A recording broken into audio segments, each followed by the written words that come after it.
নাকি দেন আম্মু দাঁড়ান গো তোমার কাম কে রাখো কইছে বৌমা দেন এই যে পাতাটি পড়ে রয়েছে এটা যদি চুলার পারে নিয়ে যায় রান্না করা যাইবো আচ্ছা এটা আমি হুরমুনি তুমি শহরের মেয়ে পাতা হইরা তো জাল দাও লাগে না তুমি কেমনে বুঝো আর তোমার এটা কাম কে রাখো কইছে আমি কইলে আরো বুড়ো হই নাই আমার কোন শক্তি আছে আচ্ছা আম্মা শুনেন আমার কথাটা শুনেন আমি শহরের মেয়ে তাতে কি হয়েছে আমি যখন আপনার বাড়িতে বউ হয়ে আসতে এখন তো এই সংসারটা আমার এই কাজগুলো তো আমারই করা লাগবে এই যে আপনি কষ্ট করে করেন আমার অনেক কষ্ট লাগে তো ভাবলাম যে দেখি নিজে নিজে চেষ্টা করি পারবো আমি সবই পারবো আমার কথা হলো বাবা তুমি ওলিকা নতুন বউ 2টা মাস 3টা মাস হইছে আমার বাড়িতে আইছো এখন তোমার কাজ কাম করা লাগবে না আমার যদি একটু বয়স হয়ে যায় আমি যদি না পারি তখন নষ্ট আছে আমি তোমার কাম শিখাই নিমুনি এখন কাম করার দরকার নাই কাজ যদি আমি না করি তাহলে শিখবো কি করে বলেন আমি তো কয়েকদিন ধরে আপনার বাড়িতে 2-3 মাস থেকে আইছি আমি দেখতেছি আপনি কিভাবে কাজগুলো করেন মোটামুটি আমি সব কাজ না তুমি কোনো কাম করা পারবে না এটা আমার শেষ কথা সংসারে যা কাম আছে আমি করব এই মুনমুন হ্যাঁ তোমার পোলার বউ না হ্যাঁ পোলার বউরে একবার মেয়ের শিখাও একবার সুন্দরভাবে বুঝাইতে আদর কথা তো এই যে আবার বৌমা তুমি কি করছিস তুমি কাম করে হারো না তো মামার সব না তুমি ঠাঙ্গা বা ঠাং তুলে খাবা ঘরে এই মুনমুন একটা কথা কই কও বয়সে কিন্তু তুমি আমার অনেক ছোট তোমরা ছোটই তো এই যে পোলার বউরে আজকে আদর সোহাগ দিয়া মাথায় তুলতাছো না একদিন এই পোলার বউ তোমার মাথায় আজ্ঞা দিব মুইটা দিব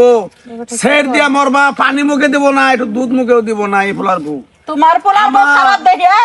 বেকের পোলা বড় খারাপ কইও না শোনো মুরব্বীরা কথা কইছে গরিব মানুষের কথা বাসি হইলেও ফলে আমার 8টা পোলার বউ একটা পোলার বউ সের দিয়া মরি বমি করে মরি জ্বরে বাসি না আচ্ছা আঙ্কেল এই যে শুনেন শোনো আপনি যাই আমার শাশুড়ির কাছে কথাগুলো বলতাছেন হ্যাঁ আপনার ছেলের বউরা কাজ করে না আপনার অসুস্থ থাকলে সেবা করে না দেখে না তো এটা তো আপনার সমস্যা বাবারে তাদেরকে ওইভাবে তোমারে আর তোমার শাশুড়ি কি আদর করে আমি যে আচ্ছা, আমার শাশুড়ি কাজ করে আমি শহরের মেয়ে আমি বাড়ির কাজ টাজ পারি না এতদিন আমি কিছু করিনি তো এখন যেহেতু দেখতেছি আমার শাশুড়ি কিভাবে কাজ করে না করে তো আমি আর কাজটা করতে চাই শিখতে চাই কারণ সংসারটা যেহেতু আমার ভবিষ্যতে তো আমার আস্তে এবার তোমার শাশিও তোমার আপনি এসে আমার শাশুড়ি কুমন্ত্রণা দিতে কুমন্তর দিব না আমাদের বয়সী তো সমাজে এক সমাজে বড় হয়েছি দেখো ইমানুয়ালি ভাই আমার পোলার বউ 2-3টা মাস ধরে আমার বাড়িতে বউ আইছে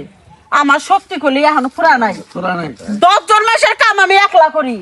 এই পোলার বউ এখন এসে সংসারে হাত ধরবো কাম কাজ করবো আমি তা করবা দিব না তোমার ব্যবহার যে কতটুকু ভালো এটা আমি ভালো করে জানি পোলার বউ হাতে যদি ভালো ব্যবহার করতা এই যে 8টা পোলার বউ একটা পোলার বউ হলে তোমার ভালোবাসলো তুমি কুবুদ্ধি দিও না বউ শাশুড়ির মধ্যে এই যুদ্ধটা লাগাই দিও না ভাগো মুনমুন এই কথাটা একদিন মনে করবো আমি যে কইছিলাম ঠিক আছে আজকে ভালো কথা কবার দূষিত তলে বললাম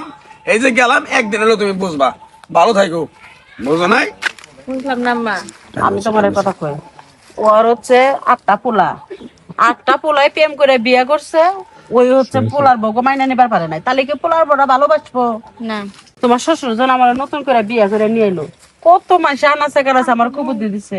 আমি বলে নেই নেই তুমি নিও না বৌমা ঠিক আছে আমি আপনার কথা মতো চলবো আমরা চাই সংসারে শান্তি থাকো যাও বাইরের মানুষের কথা আমরা না শুনি আচ্ছা যাও ফ্রিজ থেকে ওই যে গরুর মাংস একটু বাই করো গা তোমার বোনা করে দিমু তুমি খাবা